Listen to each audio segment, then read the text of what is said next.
So I'm taking time to allow you all to just learn something about me a little bit. It is gonna be personal, but it is staying within the whole arts, creation, mindset, mental state realm. So I feel like a very important question that one person could ask themselves is if they feel like what they're doing comes from a place of love or comes from a place of pain.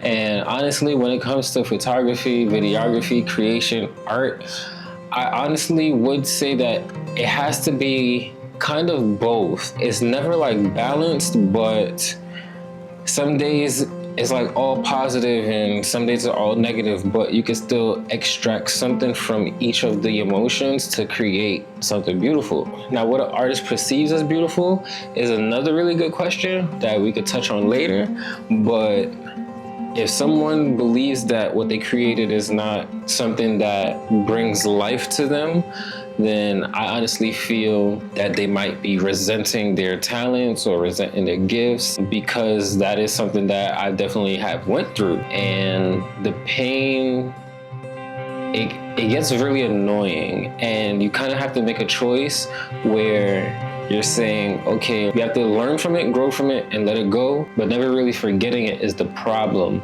that I would say most people do go through. But when it comes to photography and videography, I feel like I use it in a way where I can still express myself, but I'm not expressing myself to the point where I can recognize what a problem is. I can address the problem and I can fix the problem.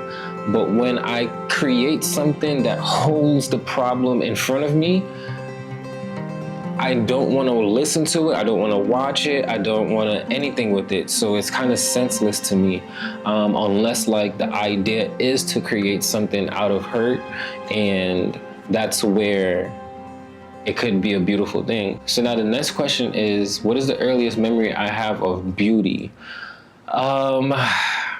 My earliest memory of beauty would have to be like me sitting on a wall in front of my aunt's home in Trinidad, where the sun is like, it's out, birds, lizards, people walking around, there's even wild dogs, and I'm just sitting on this brick wall and just taking it all in, knowing that I feel like there's beauty in front of me.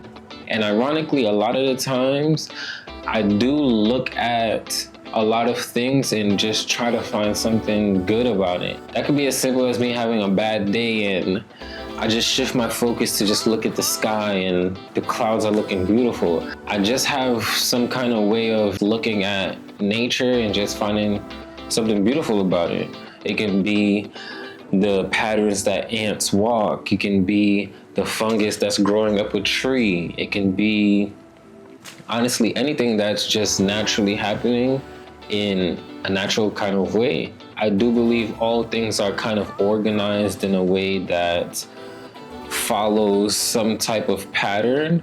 So even randomness could be beautiful, unless it's just, complete garbage, like trash in the street, littering, stuff like that. Another good question that I thought to answer that's pertaining to the camera is, have I ever used it to escape something? Honestly, I have. I really like to go out to the beach with my camera and record the waves. I like watching the water, I like listening to it. So recording it and then being able to edit it and look back at it, it just makes me feel like at peace. I had remembered when I was recording my behind the scenes video, a guy with a dog was walking by and he had threw a ball. I had thought that was so cool and I just had to add that as well. But it's all about the feeling at the end of the day. I think it's funny to ask what is something that surprises a photographer to capture. And honestly, I would say people that usually don't smile, when they do smile and it's like a really good smile, it's just like, whoa, I just thought about this. It's a good thought. I should share it. At the end of the day, it's kind of just helping someone with their self-esteem. It could be making them recognize something that maybe they don't see, or even if that's something that they battle with throughout their lives. That's definitely one thing that do surprise me, when people do smile and they're not choosing to use their smile because they think something less than what I think.